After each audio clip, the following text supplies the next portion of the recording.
그때 마침 알렉산더와 루포의 아버지 시몬이라는 키레네 사람이 시골에서 올라오다가 그곳을 지나가게 되었는데, 병사들은 그를 붙들어 억지로 예수의 십자가를 지고 가게 하였다. 그들은 예수를 끌고 골고타라는 곳으로 갔다. 골고타는 해골산이라는 뜻이다. 그들은 포도주에 모략을 따서 예수께 주었으나 예수께서는 드시지 않았다. 마침내 그들은 예수를 십자가에 못 박았다. 그리고 주사위를 던져 각자의 몫을 정하여 예수의 옷을 나누어 가졌다. 예수를 십자가에 못 박은 때는 아침 9시였다. 예수의 제목을 적은 용표에는 유다인의 왕이라고 쓰여 있었다. 예수와 함께 강도 두 사람도 십자가형을 받았는데, 하나는 그의 오른편에 다른 하나는 왼편에 달렸다. 지나가던 사람들이 머리를 흔들며 "아하, 너는 성전을 헐고 사흘 안에 다시 짓는다더니 십자가에서 내려와 내 목숨이나 건져보아라" 하며 모욕하였다. 같은 모양으로 대사제들과 율법학자들도 조롱하며 남을 살리면서 자기는 살리지 못하는구나. 어디 이스라엘의 왕 그리스도가 지금 십자가에서 내려오나 보자. 그렇게만 한다면 우린들 안 믿을 수 있겠느냐 하고 서로 짓거렸다. 예수와 함께 십자가에 달린 자들까지도 예수를 모욕하였다.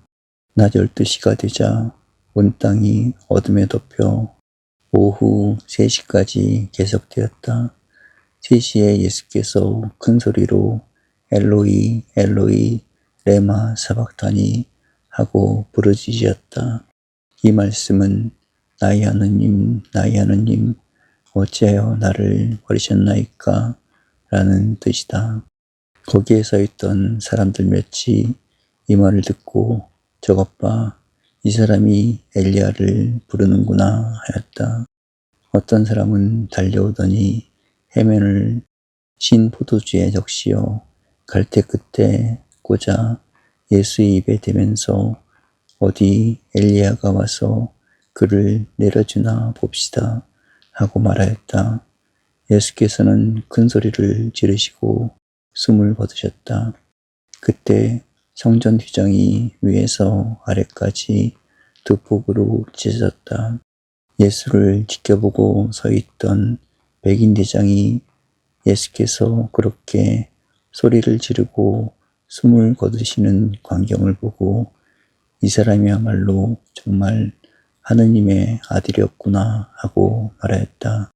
또 여자들도 먼 데서 이 광경을 지켜보고 있었는데, 그들 가운데에는 막달라 여자 마리아, 작은 야고보와 요셉의 어머니 마리아, 그리고 살로메가 있었다. 그들은 예수께서 갈릴레아에 계실 때 따라다니며 예수께 시중들던 여자들이다. 그 밖에도 예수를 따라 예루살렘에 올라온 여자들이 거기에 많이 있었다. 개인적인 말씀을 드려서 죄송합니다마는, 사실 저는 금년은 상당히 어려운, 좀 이렇게 주변이 답답한 그런 해를 보내고 있습니다. 그 이유 가운데 하나는 제 주변에 사랑하던 친구들과 친지들이 너무 많이 금년 동안에 세상을 떠났기 때문에 어떻게 나 혼자 남겨지지 않나 하는 좀 그런 우울한 기분을 항상 느끼면서 살고 있습니다. 그래서 요사이는 남은 석 달만 편안히 지나갔으면 좋겠다, 그런 생각도 합니다. 김수환 추기경은 제 대학을 같이 다녔고 마음으로 항상 그분을 위해서 기도드리고 있다가 세상을 떠나니까 참 그렇게 허전해졌습니다. 그런데 또 그분과 마찬가지로 우리 사회적으로 많은 기대를 가지고 일을 해주던 김태길 교수님도 또 정말 가까이 지났습니다. 아주 아마 우리가 서로 만나는 시간은 많지 않지만은 가장 가까이 수십 년을 보냈는데 그분도 세상을 떠났습니다.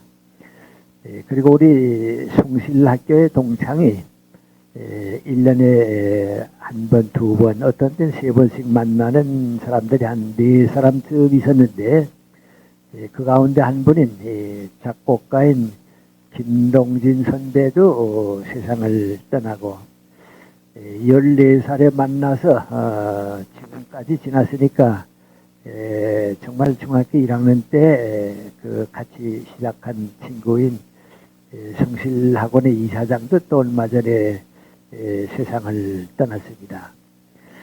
그리고 지금 내가 사는 집 그 동쪽 대문 맞은 쪽에 우리 연세대학교 유봉로 교수님이 계셨는데 그분도 또 금년에 세상을 떠났습니다. 그리고 바로 우리 집 앞에 우리 동갑내기에 할아버지 한 분이 노인이 한 분이 계셔서 지났는데 그분도 또 세상을 떠났습니다. 그리고 또 우리 강좌에 나오시던 박 장로님이 또 우리 주변을 떠나셨고 제 건강을 위해서 무척 많이 마음 써주던 의사 한 분이 또 박 장로님과 비슷한 나이에 미국에서 세상을 떠났습니다. 그리고 조금 거리는 있지만은 우리 사회에서 이 우파적인 활동을 정말 많이 하던 박세직 장군이 또 세상을 떠났습니다. 그분은 서로 알지만은 자주 만나진 않았는데 이명박 정부가 들어온 다음에 만났습니다. 자주 만났습니다. 그래서 제가 그분은 일을 많이 하는 분이기 때문에 한 가지 일을 좀 나라를 위해서입니다만은 부탁했고 그렇게 해보겠다고 약속을 한 길도 있고 그런데 세상을 떠났습니다. 그리고 그 반대로 아주 좌파 활동에 또 앞장섰던 우리 연세대학교 김찬국 교수님도 또 세상을 떠났습니다.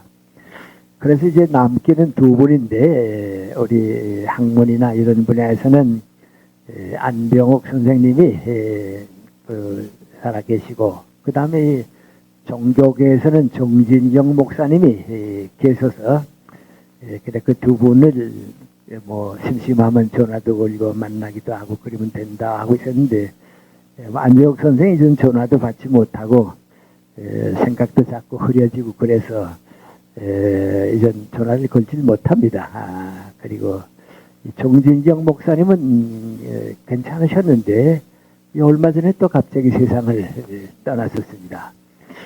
그런 분들이 다 주변을 떠나고 나니까 뭔가 이제 혼자 남겨진 것 같기도 하고 주변이 뭐 아주 좀 쓸쓸하고 좀 이렇게 허전한 1년을 보내고 있습니다. 단지 그 대신 제가 가지고 있는 생각은 우리 주님은 떠나지 않으실 테니까 예수님이 함께 계시는 동안은 그래도 친구가 돼 주실 것이다 그런 생각을 가지고 있고 또 지금까지도 이렇게 친구들을 사귈 때 눈높이가 비슷한 대화도 되고 뭐 이렇게 다 이렇게 눈높이가 비슷한 친구들을 사귀고 있었는데 그분들이 다 떠나고 나니까 이제 아마 주님께서 누구나 친구를 삼아라. 젊거나 늙거나 뭐 누구나 친구를 좀 삼아라 하는 그런 뜻을 또 주시지도 않았나. 그래서 이제 어서히는 이제 누구나 만나서 친구를 좀 그리스도 안에서 가져야겠다 그런 생각을 해보고 있습니다. 이제 이런 일들을 겪고 나게 되면 우리는 오래 생각 안 했던 죽음이라고 하는 게 뭔가 죽음이 우리에게 오는데 그 죽음의 뜻이 무엇인가 그런 생각을 해보게 됩니다. 또 사실은 해야 합니다. 그런데 우리가 그걸 안 하고 있습니다. 그런데 예수님의 생애를 보게 되면 예수님이 항상 이렇게 미소와 즐거움을 가지고 제자들을 대하고 가르치고 위로하고 그러셨던 것 같은데 성경을 보게 되면 3번은 눈물을 흘리셨다고 그랬습니다. 근데 그 3차례 눈물을 흘리신 건 다 죽음 앞에서입니다. 그 죽음이 그만큼 우리에게 그 큰 문제, 심각한 문제입니다. 그리고 또 예수님께서 그 당신에 대한 말씀은 그렇게 크게 안 하셨는데 3차례 이제 고난이 내게 올 것이다, 죽음이 내게 올 것이다 하는 것을 그 중대한 일을 넘길 때마다 내가 이제 예루살렘에 가게 되면 죽음을 맞이하게 될 것이다 하는 걸 3번이나 연거푸어서 말씀하십니다. 그리고 예수님의 일생 가운데 그 제일 큰 고비, 우리 인생을 살아가다 보면 제일 큰 고비가 있죠. 고비인데 우리 많은 사람들은 십자가가 예수님의 인생의 그 가장 그 어려운 고비였을 것이다 그렇게 생각하는데 사실 그렇지는 않습니다. 십자가는 예수님의 육신이 겪은 고비입니다. 그러나 예수님의 그 인격과 삶이 겪은 고비는 겟세마네 동산의 기도입니다. 그 기도는 예수님이 당신을 바치는 당신을 극복하는 기도입니다. 그래 그 기도가 끝난 다음에는 남은 것은 그 육신의 절차입니다. 이제 그 죽음밖에 남지 않았기 때문에 그 겟세마네 동산의 고비가 그렇게 큰 그 고비입니다. 그 다음에는 당신이 결정한 대로 절차를 밟아서 십자가에 돌아가시게 되고 그렇습니다. 그래서 우리가 이 죽음이라고 하는 것을 외면하고 생각 안 하고 사는 것은 사실 예수님의 뜻과 좀 멀어지는 겁니다. 이 죽음은 과제 가운데 과제고 가장 중요한 문제 가운데 하나인데 우리가 그걸 너무 소홀히 하고 있습니다. 근데 또 사실 이렇게 살다 보면 사람이 이렇게 산다고 하는 게 삶의 연장인가 그렇게 생각할 수도 있지만은 죽음으로 가는 길이다. 그 생각은 안 할 수가 없습니다. 그런데 예수님은 이 세상에서요 죽음이 목적이어서 산 분, 죽음을 목적으로 삼고 사신 분은 예수님밖에 없습니다. 석가님도 그건 전혀 안 하셨습니다. 그 죽음이 삶의 목적으로 사신 분은 공자님은 그 피할 수 있으면 피하고 싶었지 우리하고 같았지 그걸 못했습니다. 석가님도 그렇습니다. 단지 예수님이 우리하고 다르다고 하는 게 민구하니 죽음이 인생의 목적으로서 살았습니다. 그렇다고 하게 되면 우리도 죽음에 대해서 좀 생각을 했었어야 하는데 너무 생에 집착하고 그 사는 것까지 버리고 싶지 않으니까 우리가 그걸 잘 하고 있지를 못합니다. 그래서 죽음을 가긴 가지만은 그 죽는 순간까지도 생에 집착하고 될 수 있으면 생각 안 하고 살려고 그렇게 노력을 합니다. 오래전에 한번 어디 갔다가 재미있는 얘기를 들었습니다. 우리 의학계에서 서울대학 총장도 지나고 우리 젊은 분들은 잘 기억 못하죠. 우리 다 잘 아는 윤일선 박사님이 계셨습니다. 근데 그 박사님의 제자 가운데 한 사람이 그래요. 한 번 윤일선 박사님한테 세배를 드리러 갔습니다. 가서 이제 새 세배를 드리고 무슨 말씀을 해야 할지 그래서 은사 앞이고 그러니까 가서 이제 세배를 드리고서 90까지야 사세야죠. 그랬습니다. 그랬더니 윤 박사님이 세배를 받았더니 그럼 4년밖에 안 남았는데 그러시네요. 그래서 그만 너무 부끄러워서 말이죠. 이거 세배 드릴 때 이거 뭐라고 그래야 하나 그랬습니다. 근데 그 어른의 아주 솔직한 심정입니다. 내가 더 살고 싶은데 너 나보고 4년만 살라고 그러냐 말이죠.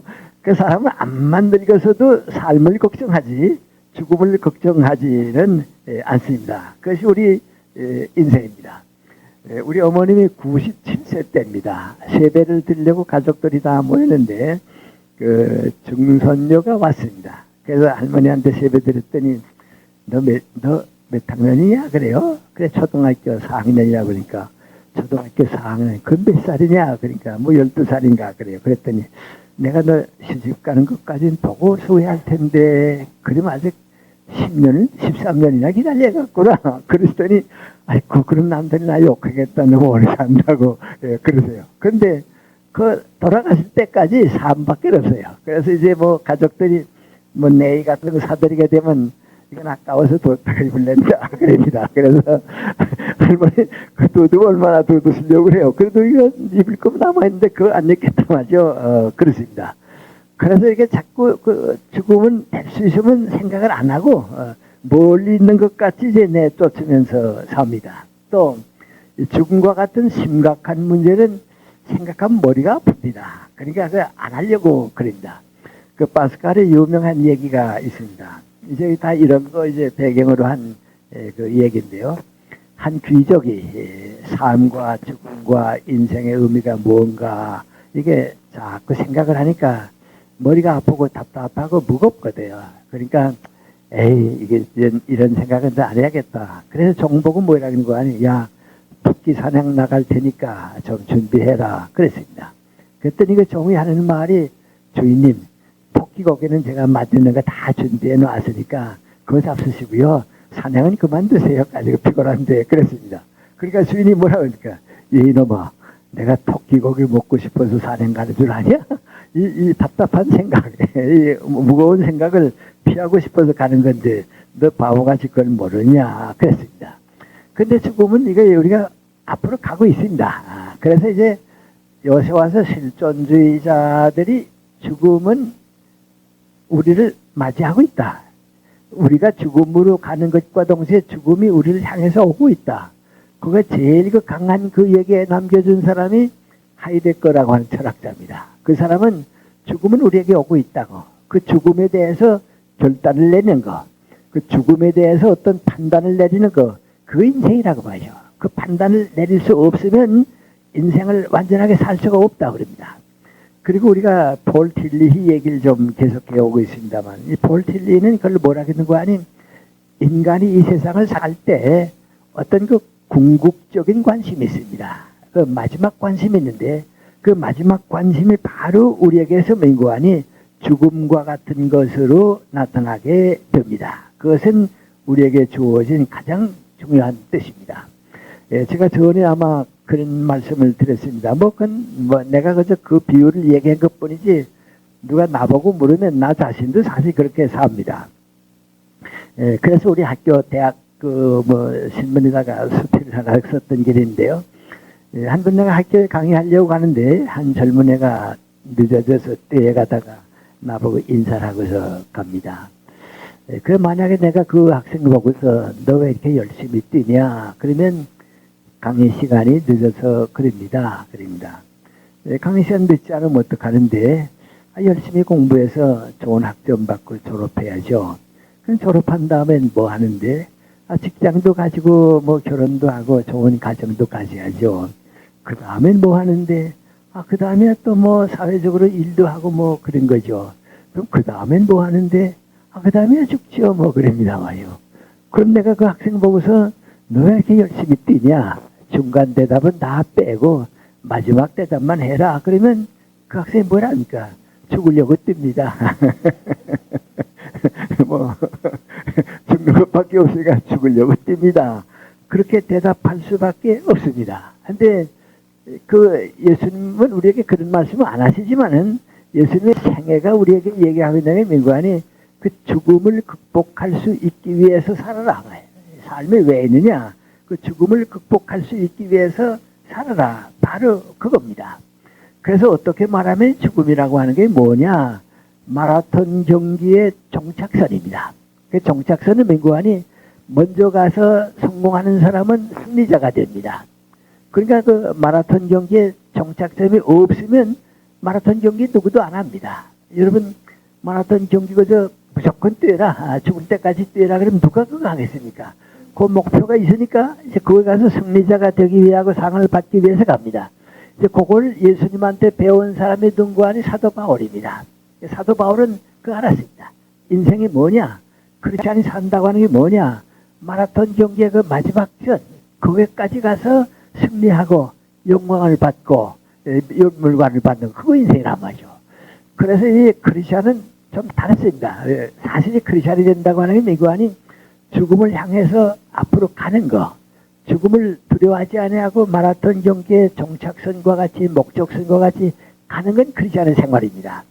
근데 세상 사람들은 죽음이 싫으니까요. 생각이 싫으니까 어떤 거니 산다고 갑니다. 난 살려간다 그럽니다. 사실 죽으러 가는데도 살려간다 그럽니다. 그래서 는 어떻게 생각하게 되면요. 크리스찬은 죽음을 마라톤 경기의 그 승리선과 같이 생각하기 때문에 앞으로 가는 사람들이고 세상 사람들은 죽음이 싫으니까 뒤로 가는 사람들. 뒤로 가는 사람들은 잘못 가지 않아요. 늦지 않아요. 그러니까 죽음은 뒤로 가는 사람들. 그건 세상 사람들입니다. 그래서 이 궁극적인 관심, 죽음과 같은 그 우리 삶의 가장 대표적인 관심은 누구에게나 다 있는데 그걸 애면하지 말자. 애면하지 말고 예수님은 우리와 똑같은 삶을 사실 때 이 문제를 어떻게 생각하셨는가 거기서 해답을 얻지 있는 문제를 애면하지는 말자 그 뜻입니다. 제가 아주 오래전에 그런 말씀을 들었을 것입니다. 제가 중학교를 이제 끝내고 연세대학교에 가서 아마 한 2, 3년, 한 3, 4년 지났을 때입니다. 강의를 하고 교수 휴게실로 이렇게 들어왔습니다. 들어왔더니 저쪽 구석에 한 어린 학생입니다. 중학생 같은 어린 학생이 이제 모자를 벗어서 마무작거리고 지우고 있으면서 있습니다. 그래서 강의를 하고 이제 분필가루를 이제 수돗물에 씻고서 나 혼자 생각에 우리 교수 사무실에 중고등학생들이 찾아오면 나 찾아오는 학생이 대부분인데 나 찾아러 오지 않았나 그래요. 그랬더니 이 학생이 그 여직원한테 가서 이제 저분이 김영석 교수님이죠. 그러니까 그렇다니까 나한테 와세요. 어떠니 선생님 좀 뵙고 싶어서 왔습니다. 그래요. 근데 모자를 메모잡고는데 그 모표가 서울 학교가 아니에요. 뭐 이제 경기다, 뭐 서울이다, 뭐 보성이다 그게 아니에요. 근데 내가 뭐를 이제 모표에 그래서 어느 학교 다니냐 그랬더니 대구에는 경북고등학교 1학년 학생이라고 그래요. 그래서 그럼 어디서 왔냐고 그랬더니 대구에서 왔다고 그래요. 그럼 대구에서 여기까지 서울에 왜 왔느냐? 학기도제에 왜 왔냐? 그랬더니 선생님을 좀 뵙고 싶어서 왔다고 그래요. 그래서 그럼 나 만나려고 대구에서 왔니? 그랬더니 그렇다고 그래요. 그래? 그럼 뭐 이쪽으로 오라고 좀 얘기하자고. 그래, 그쪽으로 끌고 가려고 그랬더니 선생님 좀 말씀이 길어질 것 같아서요. 그래요. 또 대구서까지 왔으면 또 끌고 가기도 해요. 그래서 내가 생각하다가 그럼 잘 됐다. 너 점심시간도 되고 점심도 먹어야 할 텐데 바로 우리 집에 여기서 걸어가도 뭐 한 10분밖에 안 걸리니까 같이 걸어가서 점심을 먹고 그리고 시간이 있으니까 내 얘기를 듣자. 그래서 이제 집에까지 이제 데리고 왔습니다. 와서 이제 점심을 먹고 그 다음에 대구에서 날 찾아온 그 이유가 뭐냐 그게 물었습니다. 그랬더니 이제 이 학생이 그 대구에서 왔으니까 자기 하고 싶은 얘기가 많을 거 아니겠어요? 그래서 자기 이제 과거 얘기를 쭉 하는데 선생님 저는 그 대구 부근의 시골에서 자랐습니다. 근데 거기서 초등학교 다닐 때 제가 솔직히 말씀드려서 언제나 전교 1등을 했습니다. 그러니까 우리 담임 선생님이 얘는 시골에 둬두지 말고 대구에 데리고 올라가서 중학교 공부를 꼭 좀 시키라고. 그래서 이제 우리 부모님이 저 때문에 이제 대구로 이사를 왔습니다. 그래서 그때는 아마 경북 중고등학교가 함께 있었던 것 같아요. 옛날이니까. 근데 그래서 지금 경북 중학교 와서 졸업을 하고 고등학교까지 지금 진학을 했습니다. 아니 잘했다고. 그런데 집이 가난했는데 학비는 어땠냐 그랬더니 제가 중학교 졸업하는 동안 내내 수석을 했습니다. 그래서 장학금으로 쭉 공부했기 때문에 그건 걱정이 없습니다. 근데 그러면 지금 걱정이 뭐냐 그랬더니 제가 대구에 와서 사는데 학교를 다니고 즐겁게 공부하고 있는데 우리 어머님이 시름시름 앓기 시작하시더니 그 병이 자꾸 깊어졌습니다.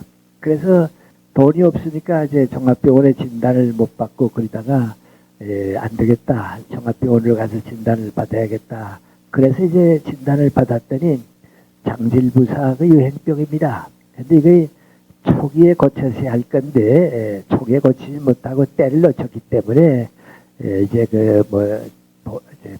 내장이 말이죠. 위장이 다 상해서 희망이 없다고 그랬습니다. 그리고 그 전염병이기 때문에 그 집에 있질 못하고 그 격리된 병실에 있다가 세상을 떠났습니다. 그런데 우리 어머님이 저를 얼마나 사랑해 주셨다 하는 것도 알고요. 전 참 어머니의 사랑을 너무 많이 받아가지고 오다가 어머니가 갑자기 세상을 떠나고 나니까 뭐 때문에 세상을 사는 건가 말이죠. 우리 어머니가 세상을 떠나면 그럼 이제 어떻게 되는 건가? 내세가 있어서 볼 수 있는가 없는가? 영원히 있는가 없는가? 그런 생각이 자꾸 들었다고 말이죠. 그래서 이제 화장을 해야 합니다. 그때 그 전염병이니까 화장을 해야 하는데 그 어머니의 시술을 갖다가 화장을 하고 나니까 들어갈 때는 어머님이 그대로 계셨는데 나와 보니까 쟤밖에 없다고. 그래서 뼈를 몇 개 추려가지고 이제 단지에 넣어서 아버지가 어머니가 널 제일 사랑했는데 내가 들고 가자. 그래서 내가 들고 가서 절에 갔다가 놓고 그리고 왔습니다. 집에 와서 생각을 해보니까 우리 어머니가 어디로 가셨나 말이죠. 그 화장터에 그 연기가 올라갔는데 그 연기와 더불어 사라지셨나 어디 가셨나. 자다깨나 어머니 생각에 너무 나서 공부를 할 용기가 없었습니다. 또 공부하고 싶은 생각이 없어졌습니다. 그래서 그 다음부터 사람이 무엇 때문에 사는가 말이죠. 사랑하는 사람들과 영원히 이별하게 되면 이 세상이 어떻게 되는가 그런 생각을 자꾸 하다 보니까 학교 성적은 떨어지고 공부하고 싶은 의욕은 없고 무엇이 사는 목적인가 하는 걸 자꾸 생각을 하게 됐습니다. 그래서 학교에 가서 선생님한테 질문하면 선생님들은 그거에 대한 대답이 없습니다. 또 누구한테 가서 물어보면 그런 걸 뭐 누가 아느냐고 대답을 안 해줍니다. 그래서 자꾸 이제 담임 선생님한테가 묻고 그랬더니 우리 담임 선생님이 어떻게 생각하셨는지 저를 갖다가 정신병원에 넣었습니다. 그래서 정신병동에 들어가서 거기 있는데 거기 있는 의사들 보고도 뭐 난 괜찮다고 지금 내가 어머니가 세상 떠나고 나서 어머니 보고 싶은 생각하고 인생에 산다고 하는 게 뭔가 그 생각 때문에 그렇지 난 정신병자가 아니라고 말이죠. 그래서 풀려나왔습니다. 나와서 그 다음에 갈 데가 없으니까 이제 고민하고 이제 그러다가 선생님한테 찾아가서 다시 얘기를 했더니 난 모르겠다. 그럼 너 누굴 좀 찾아가 봐라. 그래서 누굴 소개해 줬는 거 아니 경북대학교 물리과대학교 하는 이호상 학장님. 그분이 유명한 캐톨릭 집안 아니에요? 아들들 다 신부고 그렇잖아요? 그걸 소개해 줬습니다. 그래 가서 어떻게 했는 거 아니 찾아가서 만나보고 얘기하고 그랬는데 그분은 나한테 뭐 가르쳐 주긴 가르쳐 주는데 논리적인 이론적인 해결을 못 주시고 그저 믿더라고 말이죠. 그런데 그 믿는 거 어떻게 이렇게 믿습니까? 내가 이렇게 이론적인 해결을 어디야 믿을 거 아닙니까? 그래서 고민하다가 또 정신병원에 가면 안 되겠고 학교 선생님들은 나 지금 성적 떨어져서 장학금 못 받을까 뭐 걱정이지 내가 이렇게 삶과 죽음에 대해서 고민하고 있는 걱정은 안 합니다. 그 자꾸 불러서는 너 이번 학기 성적 떨어지면 장학금 못 나오면 어떡하겠냐고 그럽니다. 그래서 고민하다가 서울에 가서 좀 어디 유명한 선생님을 만나서 좀 얘기를 해봤으면 좋겠다. 그래서 한 서너 분 생각이 나서 이제 김기석 교수 뭐 나하던데 선생님 제일 먼저 찾아왔습니다. 그래요. 그 내가 그 얘기를 듣고 가만 보니까 참 그 애 아주 깊은 고민이하고 그 애가 아직 어린애인데 그렇게 그 고민하고 있는 이유가 뭔가 하니 머리가 좋으니까 그래요. 머리가 좋으니까요. 그래서 이제 나한테 세 가지를 질문했는데 그 세 가지 가운데 하나가 뭔가 하니 선생님 사람은요 목적이 있어서 사는 거 아닙니까? 아무 목적도 없다면 살 필요가 없지 않습니까? 그런데 목적이 뭐냐 하고 생각해 보면 목적이 없습니다. 죽음밖에는 사실 없습니다. 사랑하는 어머니도 날 떠나고 날 그렇게 살아가고 싶어 했던 어머님도 그 뜻을 이루지 못했습니다. 그러니까 목적이 없을 뿐만 아니라 목적을 채우고 사는 사람은 없습니다. 그러면 목적이 없는 삶을 그냥 살아야 한다. 그렇게 그 모순이 어디 있습니까? 고된 모순이 어디 있습니까? 그런 세 가지 질문을 했는데요. 그 세 가지 질문이 마치 옛날 석가림한테 와서 질문했던 철학자하고 같은 거예요. 그래서 내가 참 고민했습니다. 고민하다 그랬습니다. 너 가지고 있는 문제를 모든 사람들이 다 가지고 있다. 너만 가지고 있는 게 아니다. 그런데 그런 문제는 내 생각으로 이렇게 해결되는 게 아니고 인생의 여러 가지를 이제 겪으면서 또 문제를 가지고 생각하는 거다. 솔직히 말하면 공자님도 60이 넘어서야 사는 목적을 알았다. 근데 넌 아직 20살이 안 됐는데 지금 그걸 다 해결한 다음에야 공부도 하고 학교도 가겠다 하면 그 내 인생이 너무 멀리 못 간다고 말이에요. 그러니까 지금은 보류해라. 지금은 보류하고서 이 다음에 고등학교를 졸업하고 대학에 올 때 철학과 오라 마셔. 그럼 그런 문제를 우리가 같이 연구하고 다른 철학자는 어떻게 생각했는가 하는 걸 연구할 수 있고, 그러니까 그래라.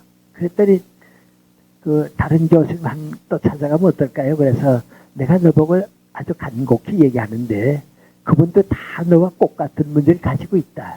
그 지금 해결하려고 찾아가고 있다. 너도 찾아가고 있으니까 얼마 동안 보류해서 내려가라. 내려가서 이호상 선생님한테 계속해서 가라. 좀 부담스럽지만은 한 달에 한 번도 가고 이제 가서 말씀도 듣고 그리고 공부는 해라. 공부를 해서 좋은 대학에도 가고 그렇게 꼭 해야겠다. 그랬더니 가만히 듣다 보더니 내 얘기를 듣고 나니까 내가 지금 곧 이 문제를 해결해야겠다 하는 것이 너무 조급했다. 너무 일렀다. 그런 생각이 공감이 간 것 같아요. 그럼 선생님 저 대구로 다시 내려가서 이호상 선생님한테도 찾아가고 그렇게 하면서 이 문제를 좀 이렇게 쌓아두겠습니다. 그래서 내가 쌓아두라고 그랬습니다. 쌓아두겠습니다. 그리고 내려가요. 그러면 학교로 다시 와야겠으니까요. 대문 밖에 나와서 그 애 지금 내 이름은 기억 못하는데 이 무슨 구예요. 이종군가 무슨 구인데요. 아주 머리가 우수하네요. 정말 정말 머리가 우수하네요. 그래 그 애는 절로 가다가 이제 골목으로 나가서 이제 버스 타는 길로 가고요. 나는 이제 가다가 이제 학교로 올라가는데 그 애가 나한테 그 길골목에서 또 모자 벗고 인사를 하고서 가는데요. 저렇게 그 인생의 무거운 문제를 안고 한평생을 사는 거 나도 그랬고 너도 그랬고 다 세상 사람 사실 그런데 그럼 그걸 왜 안 하냐 자꾸 피합니다. 너무 머리 아프니까 자꾸 피하는데 이제 너도 겪는 문제를 다 그렇게 겪는데 그래도 언젠간 해결이 올 것이다. 그리고 나누어져 가지고 학교로 오면서 이군을 위해서 기도해 드렸습니다. 주님 내가 어렸을 때 참 저런 문제를 가지고 많이 고민하고 그랬는데 주님께서 찾아주셨기 때문에 오늘은 그 문제가 없어졌습니다. 앞으로 주님께서 이군을 이끌어 주셔서 그 무거운 짐에서 풀려날 수 있기 위해서 좀 사랑해 주셔야겠다고 그랬습니다. 이런 문제들이 다 우리 문제입니다. 여러분들 때때로 이런 문제 생각하다 머리가 아프니까 그런 거 오잖아요. 그런데 이번에 문상들을 많이 가보는데요. 다 내 문제인데도 잊어버리려고 그래요. 생각하면 머리 아프니까 그래서 그냥 어떻게 넘기자 하는데요. 사실 언젠가는 옵니다. 그런데 그러면 크리스찬이 된다고 하는 게 무엇인가?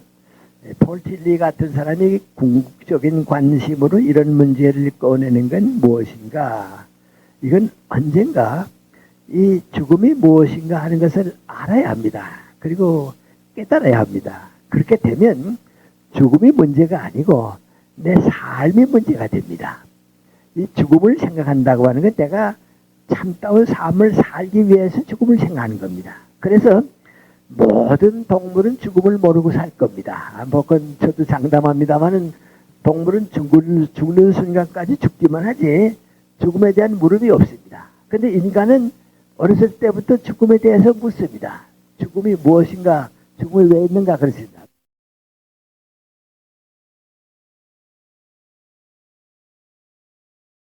이라고 하는 말을 쓰는 것은 죽음을 극복하고 승리자가 되기 위해서 크리스찬이 되는 겁니다. 예수님 옆으로 가는 겁니다. 죽음을 극복하고 승리자가 되기 위해서 가는 겁니다. 그리고 보면 예수님의 제자들이 다 그렇게 갔습니다. 다 죽음을 극복하고 승리자가 됐습니다. 그럼 우리에게 가장 아주 강하게 뚜렷하게 고백해 준 사람이 누구 아니? 바울 사도입니다. 바울 사도도 그렇습니다. 바울 사도도 율법학자일 때는 이 문제 해결 못했습니다. 예수님을 만나고 나서니까 이 문제를 해결하게 됐던 것입니다. 그래서 예수님은 이 죽음에 대해서 누구보다도 인간적인 고뇌를 겪은 분입니다. 그리고 누구보다도 신앙적인 승리를 우리에게 보여준 사람들입니다. 그런데 우리가 인생을 살아가는 동안에 다 이러한 그 궁극적인 관심을 가지고 사는데 인간적인 해결을 내려보려고 인간적인 측면에서 이 문제를 해결하려고 노력한 사람들이 있습니다. 그 사람들은 대체 뭐 얘기하는 거 아닌 죽음은 유종의 미를 우리에게 안겨주기 위해서 죽음을 생각한다. 죽음이 없으면 인생의 유종의 미가 없습니다. 그래서 이 유종의 미를 남기는 것이 죽음의 뜻이다. 그런 생각을 많이 합니다. 그런데 그 생각을 우리가 하고 보면 그건 어디까지나 자기 중심입니다. 내가 내 인생을 가장 아름답게 마무리해보고 싶다. 가장 아름답게 가져보고 싶다. 그건 인간적인 자기 중심의 뜻입니다. 그래서 그 문제를 가지게 됩니다. 그 다음에 두 번째 인간적인 문제를 해결하는 사람들은 민구하니 무엇을 남기고 갈 것인가? 그것이 문제입니다. 이것은 자기 중심이 아니고 사회인으로서의 유종의 미를 거두는 것입니다. 내가 무엇을 남기고 갈 것인가? 그걸 우리에게 주는 겁니다. 그래서 우리 주변에서 사는 사람들은 아주 작은 일에서부터 아주 큰 일까지 유종의 미를 남기는 사람이 있습니다. 그건 참 고마운 사람들입니다. 그리고 무엇을 남기고 갈 것인가 하는 뜻을 고민하고 사는 사람들이 있습니다. 그건 우리가 감사하고 싶은 사회인으로서 존경하고 싶은 사람인 것입니다. 그런데 우리 예수님께서는 그럼 우리에게 무엇을 주셨는가? 무엇을 남기고 가시려고 우리에게 주셨는가? 유종의 미를 남긴다. 오늘 성경 보게 되면 예수님이 십자가에 달렸을 때 세상 사람들이 다 조롱했습니다. 다 비웃었습니다. 그런데 거기에는 세상적인 면에서 볼 때는 유종의 미가 없고 예수님 한 패배자입니다. 그 죽음 때문에 그 무너진 사람입니다. 죽음 때문에 무너진 사람인데 그런데 예수님은 그보다 더 높은 걸 사셨습니다. 제가 중학교 다닐 때 어떤 일본 책을 읽었는데 그 일본 책을 쓴 사람이 예수도 마지막 가서는 자기가 하나님의 아들이라고 하는 거, 자기가 그 하나님의 부르심을 받아서 왔다고 하는 걸 믿지 못했다. 그래서 실패했다 말이죠. 왜 그러냐? 세상 떠났을 때 예수님이 남긴 말씀이 있는데 그 남긴 말씀 가운데 다 똑같이 남은 거에 민구하니 엘리 엘리 라마 사박단이라고 하는 말입니다. 그 민구하니 나의 하나님 어찌 나를 버리시나이까 하는 거입니다. 예수가 그렇게 고백했다고 하는 건 민구하니 하나님한테 버림받았다고 하는 거다 말이에요. 그러니까 하나님의 버림받았다. 그러니까 예수는 신앙적으로는 마지막 가서 다른 사람들과 마찬가지로 실패한 사람이다. 그 얘기입니다. 나는 그때 그 얘기를 듣고서 말이죠. 그 책에서 읽고서 말이죠.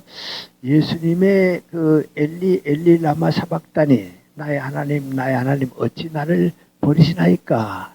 그건 죽음이 무서워서 모든 사람이 나를 조롱하니까 세상 사람들이 나를 다 실패자라고 얘기하니까 내가 버림을 받았구나. 그건 아닌데 그랬습니다. 그래서 이제 신학자들의 책을 읽어보게 되면 민구하니 예수님이 세상 떠나기 전에 나의 하나님 어찌 나를 버리시나이까 하는 그것은 다윗의 시 가운데 그 말씀으로 시작을 해서 마지막 가서는 하나님의 은총과 사랑을 찬양하는 시가 있습니다. 그러니까 예수님이 그 세상 떠나실 때 나의 하나님 어찌 나를 버리시나이까 하는 것은 그 다윗의 시가 나를 버리신 것이 아니고 그 가운데서 욥과 마찬가지로 하나님의 사랑과 영광을 찾아간 것이다. 또 그런 해석을 내는 사람들이 있습니다. 근데 나는 비교적 일찍 그건 아니다 하는 깨달았습니다. 그건 아니다. 근데 나는 그 사람이 일단 그 깨달음이라고 하는 것은요, 뭐 신학자들의 교훈 때문에 누구 때문에 그건 아닌 것 같아요. 강원영 목사님이 한번 텔레비전 나와서 얘기하는데 폴 틸리히를 읽다가 하나님이 너를 찾으셨다. 하나님이 너를 부르셨다. 그거 보고서 신앙을 깨달았다고 그래요. 그동안도 신학 공부 다 했지만은 정말 간건히 그거라고 그래요. 내 친구이면서 지금 감리교 개통의 목사인 김웅호 목사님은 뭐라고 고백을 했는고 하니 난 어려서부터 하나님 떠나서는 살 수 없었다고. 그러면서 자기는 그런 얘기예요. 아주 어렸을 때 꿈을 꿨는데 하나님 보러 가자. 그래서 자기도 하나님 보러 나섰다는 거예요. 하나님 보러 가가지고서 쓱 보니까 하나님은 안 보이고 하나님의 발가락만 하나 보이더라는 거예요. 그래서 그 발가락을 어루만지면서 하나님은 너무 크시니까 난 다 못 보고 발가락만 보는구나 하고서 이게 하나님의 발가락이다 하고 보고 꿈을 깼다는 거예요. 그 다음부터 평생 동안 뭐 생각했는고 하니 하나님은 너무 크시기 때문에 난 하나님 못 보고 구약에도 하나님 보면 죽는다고 그랬으니까 발가락만 봤으니까 내가 살아남았지 다 봤으면 죽었지 모르겠다고 하셨다는 거예요. 그러다가 이제 37세가 돼서 신학도 공부하고 법과 공부했거든요. 그분은 이제 법학교도 공부하고 그러다가 이제 마침 목사가 되고 이제 그런데 그때 뭐 느끼는 거 아니 내가 하나님을 믿는 것이 아니고 하나님이 나를 믿었다. 그거 깨닫고 난 다음에 비로소 달라졌다는 거예요. 그건 마치 먹고 같은 거 아니 너희가 나를 택한 것이 아니고 내가 너를 택했다고 하는 예수님의 말씀하고 마찬가지요. 내가 하나님을 믿은 것이 아니고 하나님이 나를 믿어줬다. 그걸 깨닫고 나니까 의심하는 게 없었다고 말이죠.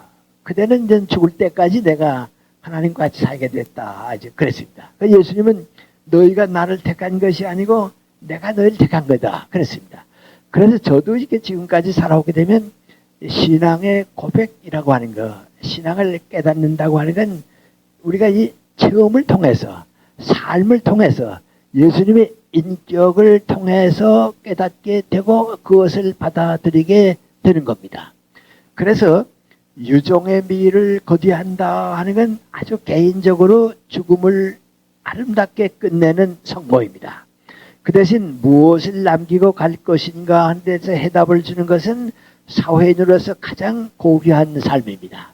그런데 요사에 와서 난 예수님의 죽음이라고 하는 걸 생각할 때 이걸 너무 힘들게 생각하지 말자. 너무 이렇게 복잡하게 생각하지 말자. 뭐냐? 다른 사람의 삶을 사랑했기 때문에 내가 나를 버리는 거, 그 예수님의 죽음이다. 다른 사람을 사랑했기 때문에 내가 나를 희생할 수 있는 거, 그 예수님이다 말이죠.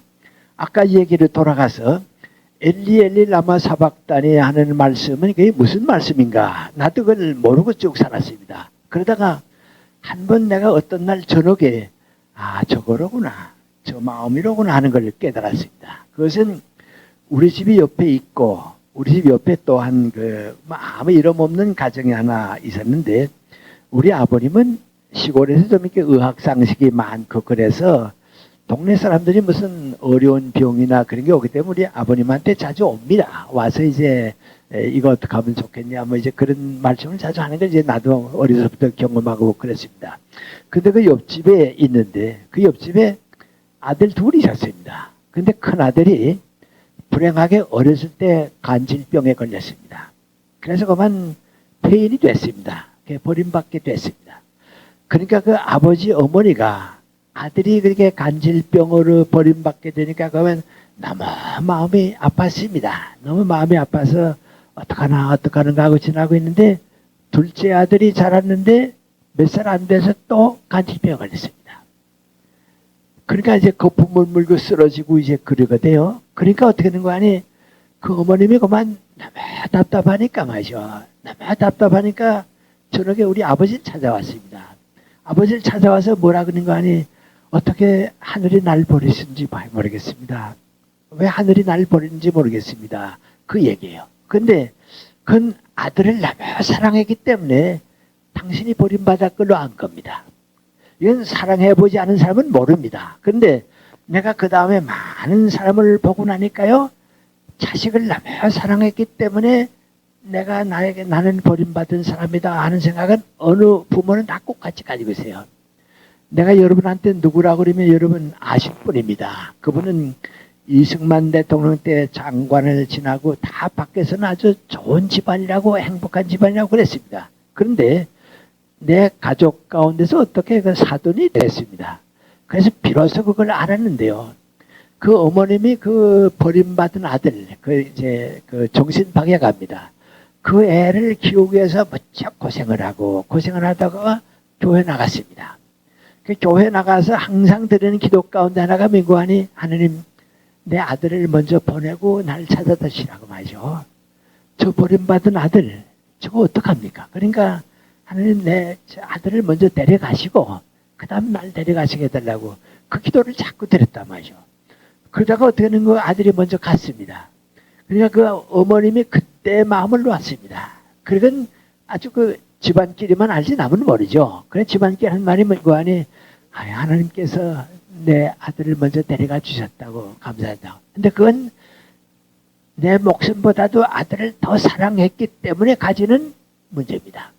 근데 예수님께서는요, 왜 나를 버리시나이까 하는 건 민구 안에 당신이 모든 생애를 바쳐서 사랑했던 제자들, 또 사랑하는 조국, 사랑하는 형제들, 이 사람들을 너무 사랑하고 십자가에서 당신에게 볼 때 그들이 다 자기를 떠나갑니다.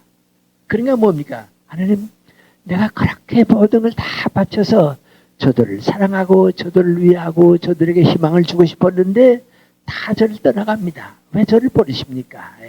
제 기도를 왜 버리십니까? 저의 소원을 왜 버리십니까? 찾아주십시오. 그러면 그 안에 나는 떠나더라도 저들은 사랑해 주십시오. 그겁니다. 그때 나는 좀 비교적 어렸을 때인데요. 그날 밤에 그 어머니가 우리 아버지 앞에 와서 그렇게 안타깝게 하는 걸 보고서 예수님이 우리를 그렇게 사랑해 주셨구나. 우리가 예수님을 떠나니까 온 역사가 예수님을 거부하니까 하늘나라에 대해서 거부하니까 왜 저를 버리십니까? 저들을 찾아주셔야겠습니다. 저들은 내 생명 100개보다도 소중한 내 제자들이고 사랑하는 사람들인데 찾아주셔야겠습니다. 그 사랑입니다. 그래서 제가 요사이 와서의 죽음이라고 하는 게 뭔가 하는 생각을 해보는데요. 정말 내가 사랑하는 사람들 위해서 나를 주는 것, 나를 희생하는 것, 그게 순교 정신입니다. 그리고 죽음입니다.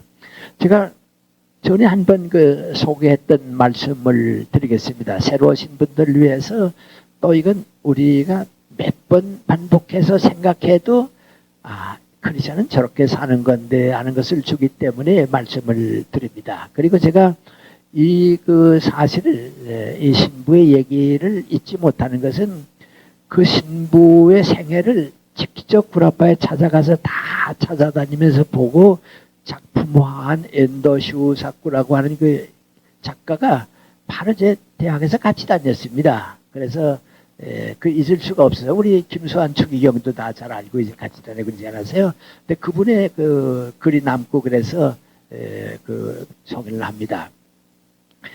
이 신부는 폴란드가 국적인데 오래전에 일본에 와서 고아원과 같은 이제 사회 사업을 이제 사명으로 삼고 일을 합니다. 그런데 그 당시만 해도 일본에서 이 신부님이 사회사업에 기금을 모집하는 게 잘 되질 않았습니다. 그래서 어떻게 하는 거 아니 정부 돈을 끌어쓸 수도 없고 그러니까 이제 폴란드에 가서 그 운영 기금을 모금하러 갔습니다. 폴란드는 이탈리 다음 가는 캐톨릭 국가입니다. 아주 지난번 세상 때는 요한 바오로 2세가 바로 폴란드 출신 법왕이거든요. 이제 거기 갔습니다.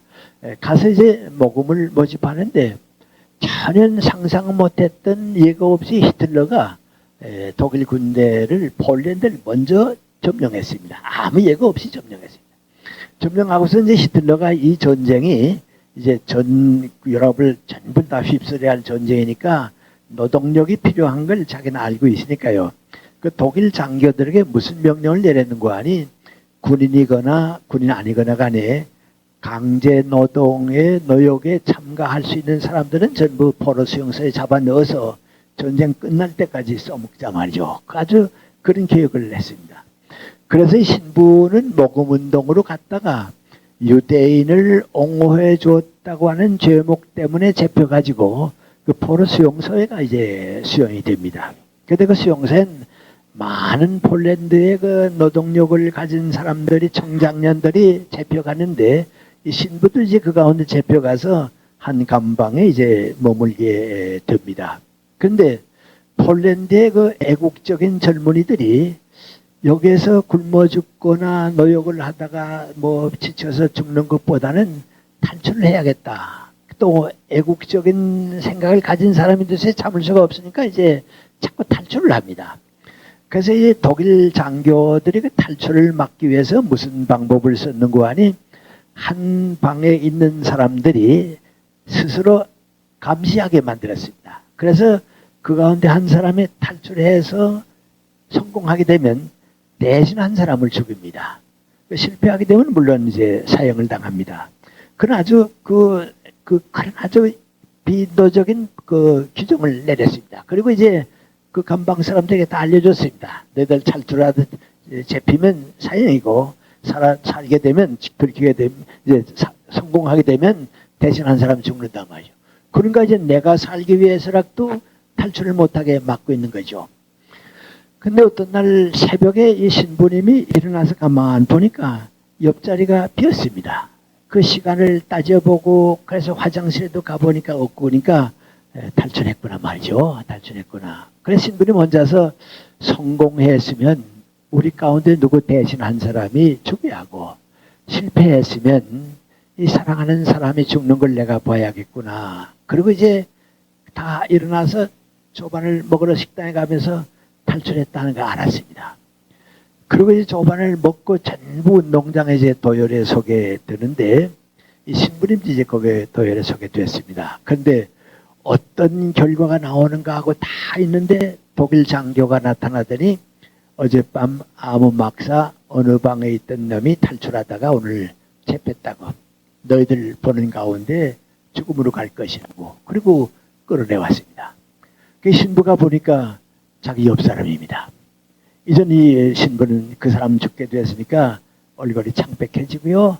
이제 희망이 없어지고 그러니까 이 사람이 그만 그 죽기 전에 자기 그 동료 방에 있던 사람들에게 마지막 그 미안하다고 작별 인사합니다. 한 사람 한 사람에게 말은 못하고 눈으로 작별 인사를 하는데 신부의 눈하고 그 사람의 눈이 마주쳤습니다. 이 신부가 도저히 참을 수가 없습니다. 그러니까 어떻게 된 거 아니 자기도 모르게 뚜벅뚜벅 걸어나가서 독일 장교에게 얘기합니다. 이 사람은 내 옆자리에 있었기 때문에 내가 잘 아는데 집에 사랑하는 아내가 있고 세 어린애가 있어서 나는 집으로 가야 한다고 항상 얘기하고 있었다고.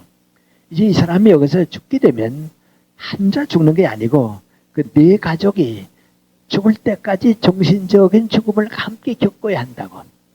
당신도 집에 사랑하는 아내가 있고 어린애가 있으니까 생각해 보라고 말이죠. 이 사람은 자기 가족을 위해서 살 권리가 있다고. 그리고 당신은 죽일 권리는 없지만 이 사람을 살려야 할 의무는 있다고 말이죠. 그러니까 이 사람을 살리라고 말이죠.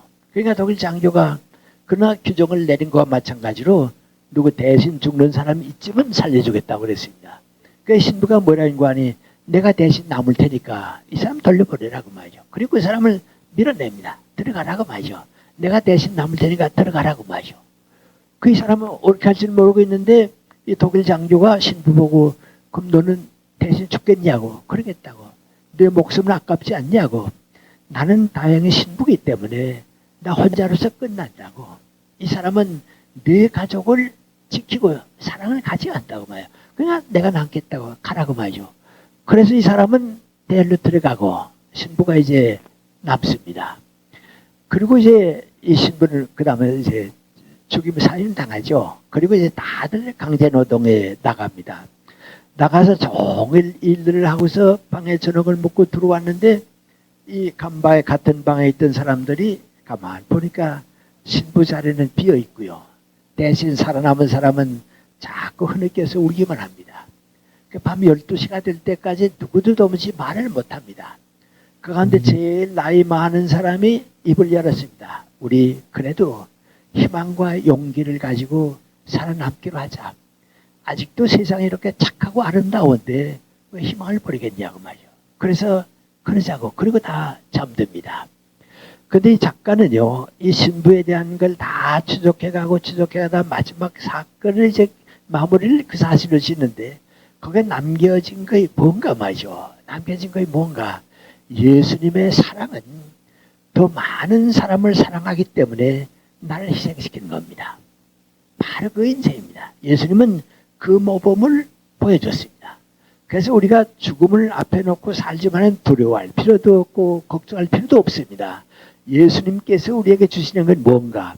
내가 너를 사랑했듯이 더 많은 사람을 사랑하기 위해서 너를 주라. 시간도 내고 필요하면 돈도 내고 필요하면 고통을 나누어 주기도 하고 그렇게 사는 것이 예수님과 더불어 죽음을 극복하는 삶이 되는 겁니다. 이렇게 본다고 하면 뭐 교리적인 거 뭐고 다 떠나도 괜찮습니다. 뭐 목사님 설교가 어떻고 하는 것보다도 세상 사람은 누구나 다 그렇게 살게 돼 있습니다. 그래서 예수님의 생애는 우리 크리스천들만 위한 생애가 아닙니다. 예수를 믿는 사람들만이 그렇게 사는 게 아닙니다. 교회 나가고 열심히 믿어도 예수님의 사랑을 실천 못하면 필요가 없습니다. 예수님의 사랑은 뭡니까? 더 많은 사람의 삶을 사랑하기 때문에 나를 주는 겁니다. 우리는 그런 걸 순교정신이라고 그럽니다. 순교정신이라고 바로 그겁니다. 그래서 오늘 좀 우리가 어렵고 답답한 일을 만나지만은 궁극적인 관심 가운데 하나인 죽음에 대해서 예수님께서 우리에게 주시는 교훈은 그것이 인간으로서 살 수 있는 제일 소중한 길입니다. 그 이상의 길이 없습니다. 그리고 그 모범을 예수님께서 보여주셨고요. 우리는 또 그렇게 이웃을 사랑하면서 사는 겁니다. 그보다 더 귀한 삶이 없기 때문에 아주 이건 누구나 걸어야 할 인간이 택할 수 있는 가장 고귀한 선택이고 또 예수님의 사랑이고 그 사람과 더불어 그렇게 사는 사람과 더불어 예수님이 머무시기 때문에 죽음을 극복하고 영원한 삶에 동참하는 신앙의 문이 열리게 되는 것입니다. 기도드리겠습니다. 저희들은 항상 어떻게 즐겁게 살 수 있을까? 어떻게 하면 돈을 벌 수 있을까? 어떻게 하면 출세하고 자랑스럽게 살 수 있을까? 그런 것 때문에 우리의 많은 시간과 노력을 다 바쳐왔습니다. 그러다가도 때때로 사는 것의 의미가 무엇인가? 곧 우리 앞에 다가올 죽음에 대해서 나는 어떤 결단과 선택을 내려야 하는가? 그런 생각을 간혹 해보는 때가 있습니다. 그런데 이제 우리 주님을 따르고 믿는 사람들은 주님 앞에 그것을 물어보게 됩니다. 저도 물어보았고 우리 모든 사람들도 물었습니다. 그때 주님께서 즐겁게 살고 행복하게 살고 자유롭게 사는 거 다 너희들에게 주어진 하나님의 축복이다. 그러나 가장 고귀하고 값 있는 삶은 너를 위해서 살 때는 아무것도 남는 것이 없지만은 사랑하는 이웃을 위해서 그들의 삶을 사랑하기 때문에 내가 줄 수 있는 것을 다 주는 거, 그보다 더 좋은 삶이 정치가 돼도 정치 밖에서는 그보다 더 귀한 길이 없고, 기업가가 돼도 더 귀한 길이 없고, 예술가가 돼도 그보다 더 귀한 길이 없다고 하는 것만은 깨달아 달라고 말씀해 주십니다. 그것을 해결할 수 있고 받아들일 수 있을 때 우리 삶 전체가 자유와 희망과 영광으로 가득하고 하나님께 감사와 찬양의 인생을 살게 되겠습니다. 이 일이 어렵지만은 주님께서는 우리에게 다 그렇게 보여주셨고 또 우리가 주님을 따를 때 그렇게 사는 길을 우리에게 가르쳐 주시고 계십니다. 오늘 고귀한 아버지의 뜻을 우리가 깨닫게 해주시고 조금이라도 더 주님의 삶과 가까이 가는 저희들 되게 해 주시옵소서. 예수님의 이름 받들어 기도 올리옵나이다. 아멘.